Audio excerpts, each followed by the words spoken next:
à tous, bienvenue dans une nouvelle vidéo de Cépage à la loupe. Je suis Jules, le nouveau stagiaire de la BIWSA, accompagné de notre sommelier Jean-Pascal. Bonjour à tous. Aujourd'hui, nous allons vous parler d'un cépage espagnol que j'affectionne beaucoup. Il s'appelle le Tempranillo. C'est un cépage que l'on retrouve majoritairement dans le nord de l'Espagne, plus précisément dans la région de la Rioja. Jean-Pascal, tout d'abord, est-ce que vous pouvez nous raconter ce que signifie le nom de cépage et quelle est son origine?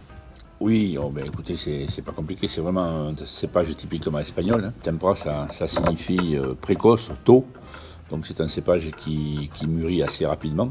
Il a une maturité précoce. Le Tempranillo, par rapport à tous les autres cépages espagnols, a à peu près 2 semaines de maturité précoce par rapport à tous les autres cépages. C'est un cépage très intéressant. D'accord. D'ailleurs, c'est un cépage espagnol, mais dans quelle région est-il cultivé plus généralement à part la Rioja? Le plus, il est aussi cultivé dans des régions du monde aussi. En Espagne, il y a dans la Rioja, il y en a en Ribera del Duero, qu'on va goûter aujourd'hui. Il y en a aussi au Portugal, au Mexique et puis en Californie. Donc c'est quand même un cépage qui est planté un peu partout, quoi.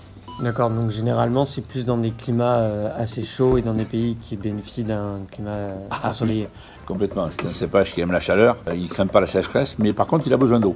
Donc c'est un cépage qu'il faut acclimater dans des régions bien particulières. C'est vrai qu'il résiste à la chaleur, parce qu'entre le Portugal et le Mexique, il fait quand même assez chaud. Donc c'est un cépage important dans ces pays, qui est à maturité précoce, qui est solide. On le trouve aussi dans le Nouveau Monde, hein. Mais ça c'est intéressant parce que c'est un cépage qui adapte à pas mal de choses, il y a pas mal d'endroits. Justement, avec ce cépage, vu qu'il arrive à s'adapter à plusieurs endroits différents, quel type de vin on obtient en le cultivant? Est-ce que ça varie? Alors, oui, on obtient des vins qui sont sur le fruit, qui sont aussi assez puissants, puisqu'ils ont la puissance que donne le Tempranillo va lui donner un potentiel de garde. Donc ça, c'est important. Qui aime les vins un peu évolués et puis sur le tard. Mais il a aussi l'avantage d'être dégusté facilement très jeune. Et ça, c'est important pour ce style de vin. Donc on va voir si on retrouve justement ces caractéristiques dans le vin que vous avez choisi de déguster aujourd'hui. Est-ce que vous pouvez nous en dire un peu plus sur le vin choisi aujourd'hui? Alors, ce vin choisi aujourd'hui, c'est un vin de la cave Alvides. C'est une cave, hein, c'est un petit peu comme dans la Rioja El Coto. Hein, c'est pas une coopérative, mais c'est une grosse cave qui a une plantation assez importante. Pour la petite identité qu'ils sont, ils font à peu près 30 000 bouteilles. Ils sont exposés au sud-est de la région. Et en plus, ce qui est intéressant, c'est que les vignes sont plantées à 840 mètres d'altitude. Donc ce qui est important parce que la journée il fait très chaud et les nuits sont fraîches. Donc ce qui va donner un vin assez puissant mais sans lourdeur avec de la fraîcheur. Ça c'est intéressant et important. Ce climat amène une différence de température, hein, donc ça, oui, ça se retrouve dans le vin. Hein. Vous allez voir quand on va le goûter. Il a une vinification bien particulière, c'est vendangé à la main avec une maturité assez élevée, sans passer sur la maturité, la surmaturité, parce qu'après on n'aurait plus d'odeur de fruits frais, mais on aurait des sensations de fruits cuits et compotés et pruneaux déjà à un âge jeune, donc c'est pas ce qui est recherché.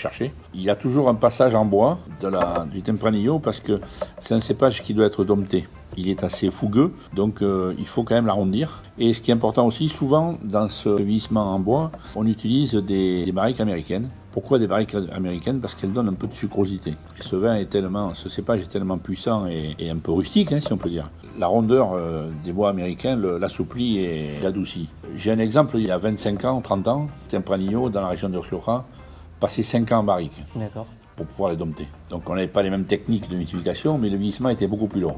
Alors aujourd'hui, les techniques de vinification ont changé, mais le passage en bois est passé de 5 ans, entre 6 et 12 mois. Donc oui, l'évolution est importante. Quand le vin est mis en bouteille, après, il y a une chose intéressante, c'est qu'il faut le laisser un peu reposer avant de le déguster.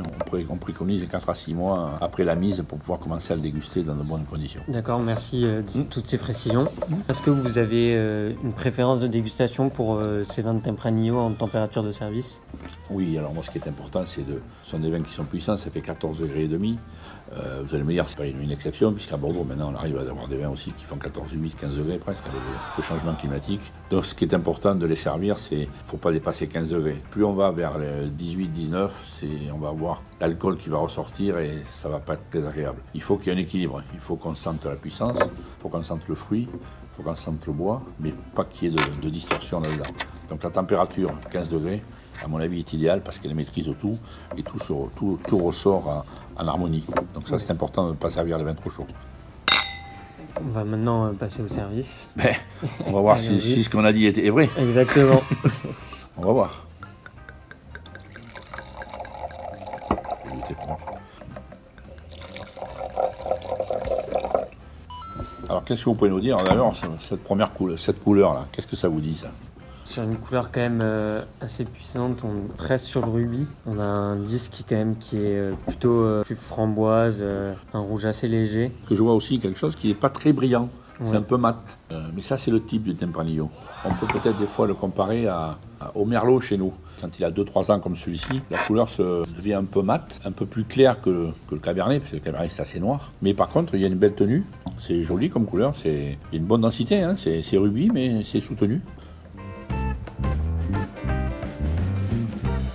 Au niveau du nez, moi j'ai tout de suite un nez marqué sur les fruits rouges, sur presque confituré.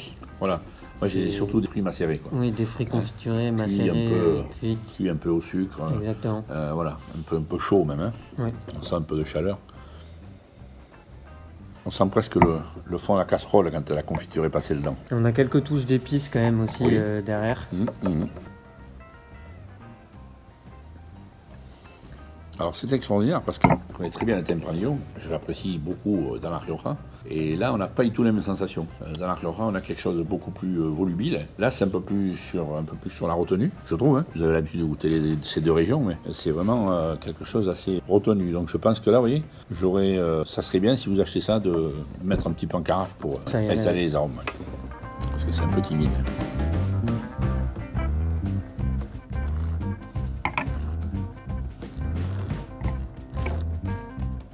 Bouche, on retrouve quand même ces mêmes arômes. Exactement. C'est quand même très marqué comme vin. L'harmonie du nez est retrouvée en bouche. Ouais. Alors, ce qui est intéressant par rapport au nez, en bouche, c'est que, vous voyez, on salive là. Oui. Là, on a la fraîcheur. Ouais. Ça, c'est caractéristique des vins d'altitude en Espagne, hein, parce que les nuits sont fraîches et ça garde un peu d'acidité. Ça, c'est important. C'est même gourmand, hein. C'est facile à boire. Oui, on a envie d'y revenir. Ça fait C'est un 2020. bien saliver. C'est très jeune, hein, ça a 3 ans. On en redemande, quoi. Oui, c'est un vin qui est bon à boire maintenant, mais qui pourrait aussi se garder.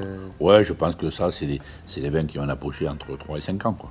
Après, on peut garder toujours les vins longtemps, mais tout dépend de notre goût. Mais je pense que pour la qualité du vin aujourd'hui, 3 à 5 ans, c'est idéal. Et qu'est-ce qu'on mange avec ça? C'est une bonne question. Si on reste dans la région en Espagne, on pourrait partir sur qui va être des plats de tapas ou d'apéro un peu épicés. Donc on va avoir tout ce qui est chorizo, tout ce qui est sobressada dans les îles Baléares comme à Minorque. Plus peut-être de la sobressada parce que c'est quand même un peu plus léger que le chorizo qui risque d'être un peu trop puissant. Ouais, il faut pas que ce soit... Et par contre, le sobressada, c'est un peu fumé, donc c'est bien. Oui. Ça va bien avec ça. Moi, ce que j'aime bien aussi avec ça, c'est les tortillas au poivron. Et après, en plat, on pourrait partir sur des viandes comme de l'agneau. Ouais, pas trop fort hein, quand même, parce que c'est assez souple ça. Hein. Oui. Mais c'est bien, de l'agneau, mais juste grillé. Oui, pas trop d'épices. Pas trop d'épices, pas un agneau confit avec beaucoup d'épices. Non, juste grillé comme ça, par exemple, un carré d'agneau grillé finement. Ce que j'ai aimé une fois, ça, quand j'étais au Portugal, j'ai goûté un pavé de morue avec une crème de chorizo. C'était génial. C'est assez léger pour partir sur du poisson. Les tanins sont souples, c'est pas agressif du tout. Ça va pas agresser le poisson. Parce qu'on a des tanins très durs, le poisson ça va un peu le titiller. Oui. Alors que là on a quelque chose de rond, de souple et de très gourmand. Oui, donc, typiquement par exemple un plat poisson espagnol comme le merlu à l'espagnol avec des poivrons, du chorizo, un petit peu d'ail, tout ça. Ça matcherait parfaitement. Et vous avez une idée du prix de cette bouteille? Moi je l'ai. Moi de tête. Et avec ce que j'ai goûté, je dirais dans une dizaine d'euros, 10-12. Voilà, on a acheté ça en cave parce qu'il faut appeler un chat. En cave, ça vaut 11,50 €. D'accord. Voilà. Donc on était dans la bonne marge. Eh bien, écoutez, je pense qu'on a fait une belle découverte. Oui, moi je suis assez surpris. Ça va vous donner envie d'en goûter. Et puis, bonne journée et large soif. Exactement. À bientôt.